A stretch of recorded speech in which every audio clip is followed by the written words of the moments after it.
हाय मैं रवि के बिंदास बोल में आपका स्वागत है। इसमें मौजूद हूं मैं रामनगर में, और अभी कुछ देर पहले मेरे पास एक लगभग धमकी भरे लहजे में एक फोन आता है कि वीडियो डिलीट कर दो किसी रिजॉर्ट मालिक का।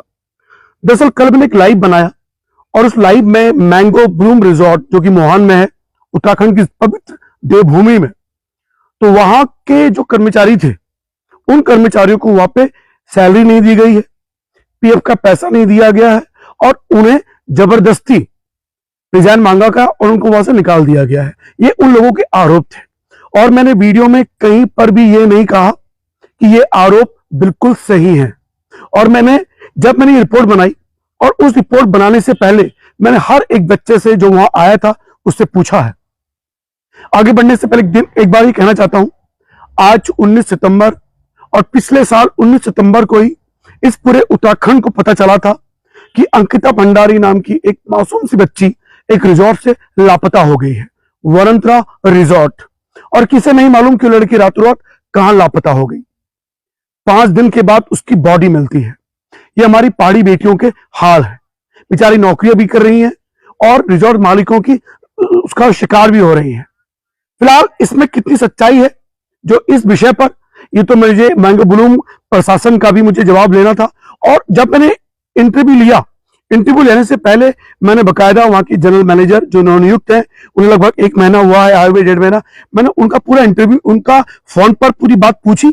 उसके बाद इन लोगों बच्चों से भी बात पूछी है। यानी कहीं पर भी मैंने ये नहीं कहा कि ये बच्चे झूठ बोल रहे हैं। आप जानते हैं पिथौरागढ़ की 2 मासूम बेटियां वहां मौजूद थी, शायद एक का नाम मुझे याद नहीं आ रहा, अंकिता आर्या थी बेचारी, वो कैमरे में आने को तैयार नहीं थे। मैंने कहा देखिए, अगर आप सच हैं, ईमानदारी से आप लग रही हैं और आप लाइव आएंगे तभी मैं रिपोर्ट बनाऊंगा, नहीं तो मैं इस रिपोर्ट नहीं बनाऊंगा। अगर आपके अंदर सच्चाई है तो फिलहाल जब मैं मैडम से बात कर रहा था फोन पर तो ये बच्चे सब वहां मौजूद थे, तो मैडम जब बात कर रही थी तो बच्चे बिदक रहे थे, यानी ये कह रही थी कि मैडम मुझसे झूठ बोल रही है। तो मैंने अगर ये झूठ बोल रही है सच आके सामना कीजिए, मैं आपको मंच दूंगा। तो उन्होंने ये बात बोली मुझे उन बच्चों ने, सर आप ये वीडियो डिलीट तो नहीं कर देंगे? मैंने पूछा क्यों?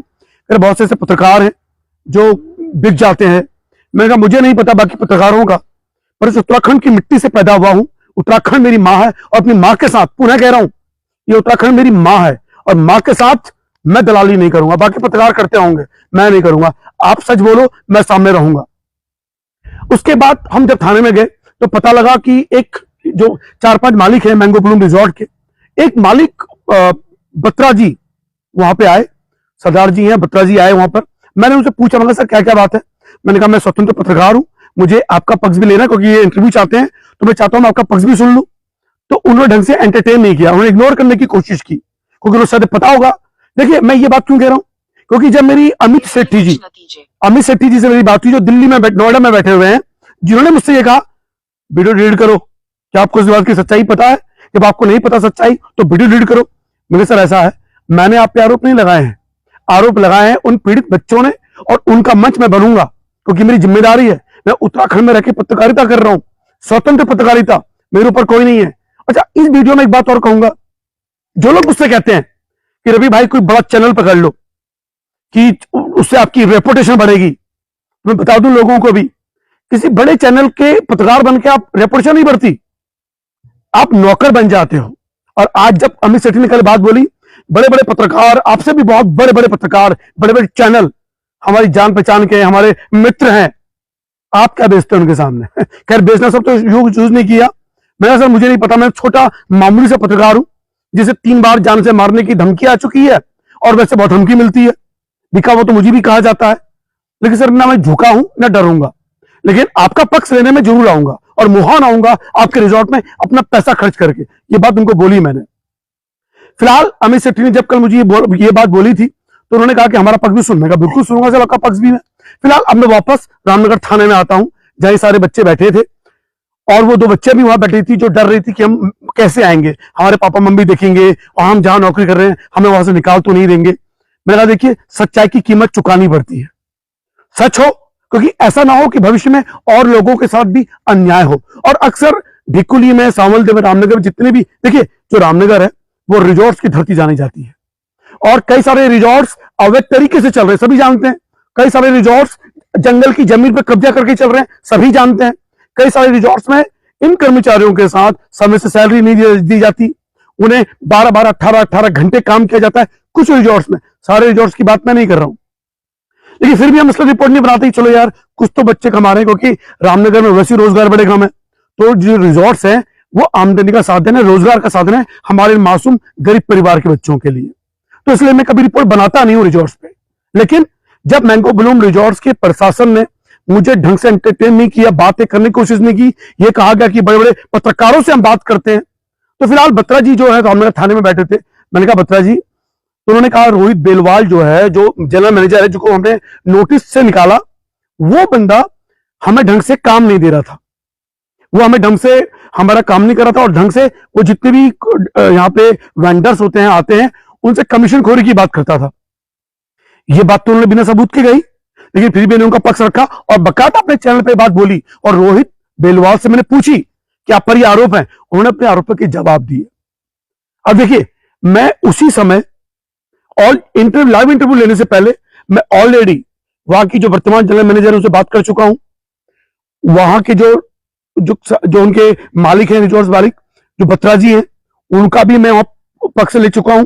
उनसे कहा हूं सर मैं लाइव करने वाला हूं, क्या अपना बयान देंगे? वो आए और देख के सीधे बात भी नहीं, सीधे निकल गए। शायद उन्हें लगा हुआ कि बाकी पत्रकारों से हम बात कर लेंगे।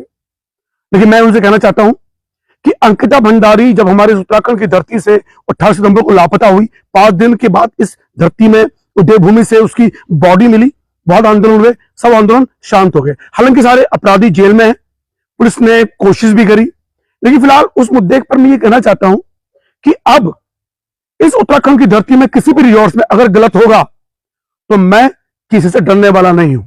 अगर आपने मुझे यह कहा धमकी भरे लहजे में कि जब आपके पास सबूत नहीं है तो बिना सबूतों के आपने लाइव चढ़ा कैसे दिया, तो मैं कहना चाहता हूं उन 2 मासूम सी बच्चों के चेहरों पर मैंने वो सबूत देखे, उन मासूम बच्चों के डर पर मैंने वो सबूत देखा। मैंने उन पिथौरागढ़ की 2 मासूम बच्चियों के लाइव इंटरव्यू में ना आने की जो पीड़ा थी, उस पीड़ा पर मैंने वो सबूत देखा। तब मैंने अपने रिस्क पर वो लाइव चलाया। मैं जानता हूं कई पत्रकार ये हिम्मत नहीं कर सकते थे, मैं जानता हूं कि इसमें मानहानि का दावा भी लग सकता है, मैं वो मानहानि का दावा भी झेलने को तैयार हूं, लेकिन मैंने अपने लाइव में कहीं ये नहीं कहा कि इस विषय पर होटल प्रशासन आरोपी है। मैंने ये नहीं कहा, मैंने कहा इनके आरोप हैं और इन आरोपों की पुष्टि मैं नहीं करता हूं, और आज भी मैं इन आरोपों की पुष्टि नहीं करता हूं जो उन बच्चों ने इन पर लगाए हैं। ये बात मैं कल भी बोल रहा हूं और ये मैं आवाज आज भी बोल रहा हूं। लेकिन मैं उत्तराखंड के नेताओं से कहना चाहता हूं, चाहे बीजेपी या कांग्रेस के हैं, अगर इस व्यक्ति ने आप लोगों से या उत्तराखंड के किसी प्रशासन से, अधिकारी से ये कह दिया कि रवि से वीडियो डिलीट करवाओ, या किसी बड़े पत्रकार ने कह दिया, तो देखिएगा एक को बेनकाब कर दूंगा। रिश्ते से कह रहा हूं मैं, ये वीडियो डिलीट नहीं होगा, किसी हाल में डिलीट नहीं होगा। और इस वीडियो के माध्यम से मैं अमित सेठी जी से कहना चाहता हूं, अमित सेठी जी ने बात की तो मुझे बड़ा गुस्सा आ गया। मैंने कहा साहब देखिए, उत्तराखंड आंदोलन से जुड़े हुए पत्रकार हैं, 20 साल 22 साल में यहां बाहर रहा दिल्ली, तब मुझे नहीं मालूम था कि उत्तराखंड की धरती में इतने करप्शन हो रहे हैं, और यहाँ के कई सारे पत्रकार बिक चुके हैं, आवाज उठाने को तैयार नहीं है। इन 2 कौड़ी के पत्रकारों से कहना चाहता हूं कि जो उत्तराखंड को बेच रहे हो ना आप लोग, आपके बच्चे सजा भुगतेंगे इस बात की। जो पैसों के नाम पर आप उत्तराखंड की पीड़ा नहीं दिखाते हो ना, और बाकी लोगों की बात छिपा देते हो, देखना बच्चे भुगतेंगे आपके। उन 2 मासूम लड़कियों के चेहरों पर देखना क्या दर्द था, क्या पीड़ा थी। इसलिए दलाली मत खाइए पत्रकारों, निवेदन कर रहा हूं मैं आपसे। हाँ, आपको अगर सच लगता है अलग बात है, कई बार मुझे भी आरोप लगते हैं, पर मुझे वो सच लगता है इसलिए मैं सामने रख देता हूं। लेकिन पैसों के कारण मैं किसी झूठ बात को सच नहीं करूंगा, इसलिए मैं निवेदन कर रहा हूं आपसे। और अमित सेठी जी, खुली चुनौती है आपको, खुली चुनौती। पहले तो मैं आपका पक्ष लेने आने वाला था मोहान में, अब मैं वहां नहीं आऊंगा, अपना पैसा खर्च करके कर रहा बस सर। अब आपको अपना पक्ष रखना है, आपके प्रशासन को, आप आएंगे, आप रामनगर में आएंगे और पूरी निष्पक्षता से मैं आपका पक्ष रखूंगा। और देखिए, कल अमित सेठी जी से बात हुई थी, अमित सेठी जी ने एक बात और बोली कि रोहित बेलवाल जी को हमने 2 चेक दिए हैं, और 2 चेक उन्होंने मुझे दिखाए भी हैं सब अमित सेठी जी ने। मैंने फिर क्रॉस चेक किया तो उन्होंने ये बोला कि एक होटल में उनको 1 महीने का नोटिस पीरियड और 1 महीने की सैलरी दी गई। तो रोहित बेलवाल से मैंने पूछा, उसने कहा 2 महीने का नोटिस पीरियड होता है, क्योंकि मुझे निकाला गया है, मैं खुद इस्तीफा देके नहीं आया हूं। अब ये जितने रिजॉर्ट्स मालिक हैं या लेबर कोर्ट है, लेबर के बता सकते हैं कि जो ये किसी व्यक्ति को, अगर आप जनरल मैनेजर जैसे व्यक्ति को आप निकालते हो, तो क्या उसको 2 महीने का नोटिस दिया जाता है या 1 महीने का नोटिस पीरियड होता है? 2 महीने का नोटिस पीरियड या 1 महीने का नोटिस पीरियड? क्योंकि रोहित बिलवाल को 1 महीने की सैलरी मिली है और 1 महीने का नोटिस पीरियड का चेक मिला है, जो उन्होंने 15 सितंबर को निकाला। ये बात अमित सेठी जी ने भी मुझसे कही है, लेकिन उन्होंने स्पष्ट कहा कि 1 महीने का नोटिस पीरियड होता है। पूरे उत्तराखंड में तो मैं नहीं जानता, लेकिन रामनगर के इन रिजॉर्ट्स में आप जानते हैं पेपर वर्क ढंग से नहीं हो रहा है।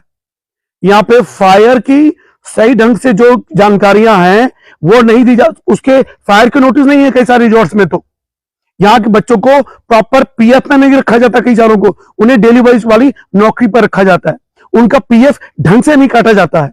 फिलहाल रोहित बिलवाल की जो पीएफ की बात है, तो रोहित बिलवाल से मैंने पूछा था भाई आपका पीएफ का क्या चक्कर है, तो उसने कहा मुझे बकायदा ये कहा गया था कि पीएफ मिलेगा। मैंने कहा आप लिखित में है? कह रहा मुझे तो अपॉइंटमेंट लेटर तक नहीं मिला था।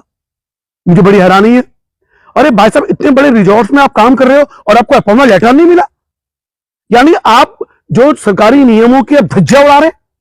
अगर रोहित बिलवाल ने बोला, मुझे नहीं पता कि उन्होंने अपॉइंटमेंट लेटर दिया या नहीं दिया, मैं मैंगो ब्लूम रिजॉर्ट का भी पक्ष रखूंगा।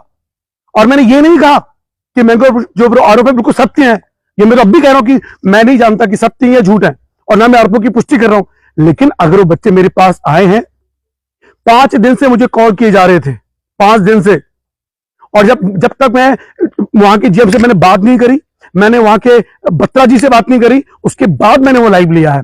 यानी जब मैं सच समझ, क्योंकि जिस तरीके से बत्रा जी का एटीट्यूड था वहां पर, मैंने कहा जब ये मेरे सामने एटीट्यूड दिखा रहे हैं तो ये गरीब बच्चे बेचारे जो 2 कौड़ी को लोग समझते हैं ये लोगों को, तो बेचारे क्या करेंगे।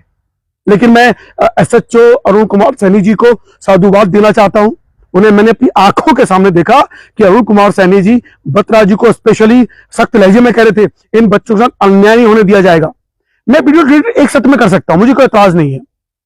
उन बच्चों की सैलरी जो पेंडिंग है वो उन्हें मिल जाए, प्रॉपर ढंग से जो नोटिस पीरियड वाली बातें वो ढंग से नियम हो, तो मैं वीडियो डिलीट कर सकता हूं। लेकिन किसी के बहकावे में, किसी की धमकी से, चाहे वो कितना भी बड़ा प्रशासनिक अधिकारी हो, मैं नहीं करने वाला हूं। चाहे कितना भी बड़ा मंत्री नेता हो, मैं वो वीडियो डिलीट नहीं करूंगा। अमित सेठी जी सुन लीजिए गौर से। और आपने बात बोली बिना सबूत के आपने लाइव चला दिया। अरे भाई साहब, आप हमारे जरा पहाड़ की बेटियों को आके देखो। ऐसी बहुत सी बातें आप नहीं समझेंगे हमारी पहाड़ की पीड़ा को, नहीं समझ सकते। आप तो नोएडा में बैठे हुए हैं, कभी आइएगा पहाड़ में। हमारी तो सरकारें सोई हुई है। आप जानते हैं अमित सेठी जी, हमारे पहाड़ के इलाकों से औसतन हर साल 700 से 1000 लड़कियां गायब हो रही हैं और पता नहीं कहां कोठों में बेच दी जा रही है। और ये बात मैं नहीं कह रहा हूं, ये हमारे जो बेचारे मरहूम ज्ञानेंद्र कुमार जी, जो हमारे सोशल एक्टिविस्ट थे इंटरनेशनल लेवल के, ये इंटरव्यू में उन्होंने बात बोली है। फिर भी हमारी सरकारें कुछ नहीं कर रही हैं। और आपको पता है कि सरकारें कुछ नहीं कहेंगे, अधिकारी कुछ नहीं कहेंगे, चलो लपेट लो उस पत्रकार को। फिर भैया आपने सबूत दिया, वीडियो डिलीट कर दीजिए आप। ये आपने कहा कि धमकी नहीं है, पर धमकी भरा लहजा था। फोन उठाते ही आपने बात बोली, उस वीडियो को डिलीट कर दो। मैं नहीं करूंगा वीडियो डिलीट, और मैं आपका पक्ष लेने आने वाला था आज। मैंने कहा था, वादा जुबान दी थी आपको कि मैं मोहान जाऊंगा और शाम को 3 बजे मैं मोहान में होता आज। लेकिन आपने वो हरकत कर दी जो आपने दिखा दिया कि इन बच्चों के साथ वापस में गलत हुआ होगा। मैं एक बात और कहना चाहता हूं अपने उत्तराखंड के लोगों से।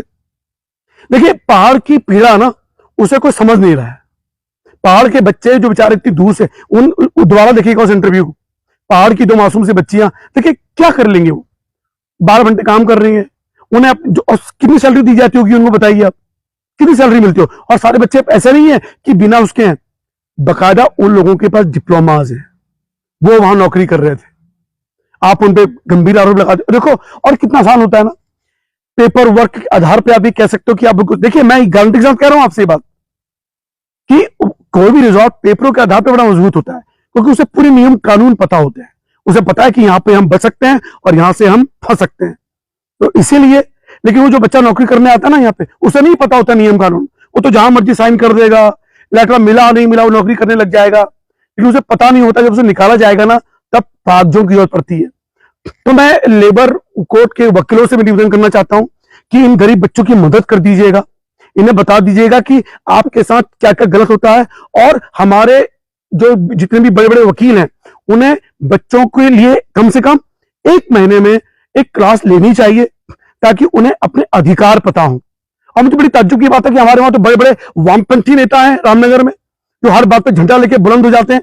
मोदी को गाली देने का टाइम है आपको, धामी जी को गाली देने का टाइम है आपको, है वो अंतर्राष्ट्रीय स्तर पे चीन के लिए टाइम है आपके पास, सर्जिकल स्ट्राइक का विरोध करने के लिए समय है आप लोगों के पास।